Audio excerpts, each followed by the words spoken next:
Bismillahirrahmanirrahim. Assalamualaikum warahmatullahi wabarakatuh. Halo guys, kembali lagi di channel aku. Pada video kali ini pembahasannya lebih menarik loh guys, yaitu teori psikologi pada puisi Sajak Putih karya Chairil Anwar. Jangan lupa nonton sampai habis ya guys.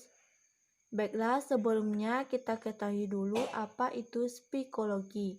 Psikologi adalah suatu ilmu pengetahuan yang mempelajari serta melibatkan studi perilaku dan fungsi mental manusia secara ilmiah. Psikolog ialah para praktisi atau pelaksana dalam bidang psikologi yang mempunyai tujuan pemahaman tentang mempelajari tingkah laku atau perilaku individu, serta kelompok-kelompok sosial secara radikal.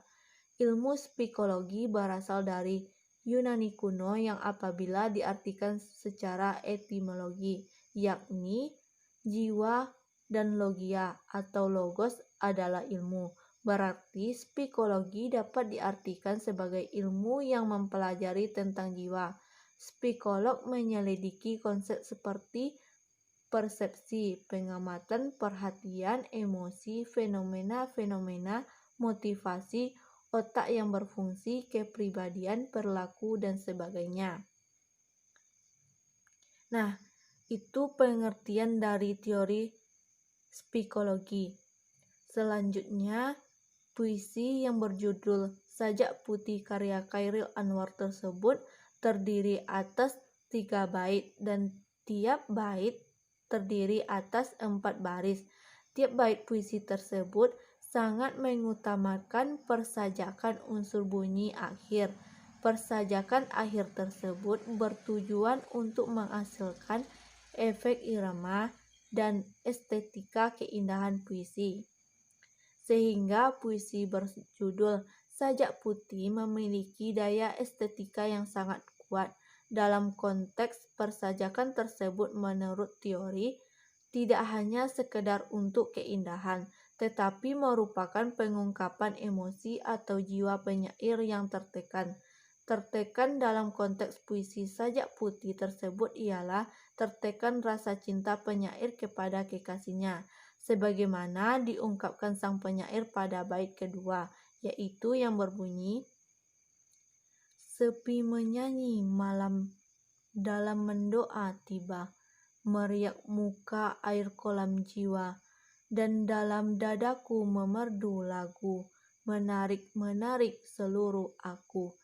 Ketertekanan tersebut terlukiskan secara jelas dan kuat dalam baris-baris bait kedua tersebut, terutama pada baris sepi menyanyi, malam dalam mendoa, merupakan suatu malam yang tingkat kesepiannya begitu sempurna sehingga sangat sepi atau diam untuk kusuk, sebagaimana waktu tengah malam untuk berdoa tiba. Ketertekanan inilah yang mengantarkan alam bawah sadar muncul dalam baris meriak muka air kolam jiwa. Pada bait 1 dalam baris di hitam matamu kembang mawar dan melati. Kata mawar dan melati merupakan metafora yang dalam teori ini dinyatakan juga sebagai simbol, yaitu mengganti sebuah ujaran dengan penanda lain. Kata melati dan mawar yang berarti sesuatu yang indah atau cipta cinta yang murni. Hal ini dinyatakan sama dengan mimpi, yakni mimpi memberi sesuatu yang seluruhnya asing atau ia hanya memilih beberapa unsur realita untuk kombinasi atau sekedar masuk dalam suasana hati dan mengubah realita ke dalam simbol-simbol. Sajak Putih karya Chairil Anwar tersebut banyak menggunakan bahasa figuratif atau kias, misalnya kata lagu dan menari dalam baris, dan dalam dadaku memerdu lagu, menarik-menarik seluruh aku, mengiaskan kegembiraan si aku karena bersanding atau melihat kekasihnya dalam keadaan yang menyenangkan, atau bersandar pada tari warna pelangi. Kau di depanku bertudung sutra senja. Bahasa figuratif yang bermakna kias tersebut menurut teori sama dengan bahasa atau teks mimpi yang penuh kias dan simbol. Mengenai imajinasi dalam penciptaan puisi Sajak Putih karya Chairil Anwar yang penuh simbolik sejalan dengan teori ketidaksadaran. Hal ini mengungkapkan baik imajinasi maupun yang simbolik yang membentuk wacana sastra atau puisi merupakan aktualisasi kehendak atau penyair yang mengelinding dan rantai penanda. Rantai penanda yang dimaksud melalui kata-kata hal ini merupakan perintah ketidaksadaran yang bekerja dalam penggantian atau penukaran metaforik dan metonimik yang menghindarkan diri dari kesadaran, tetapi menampakkan dirinya dalam mimpi, lelucon, dan seni.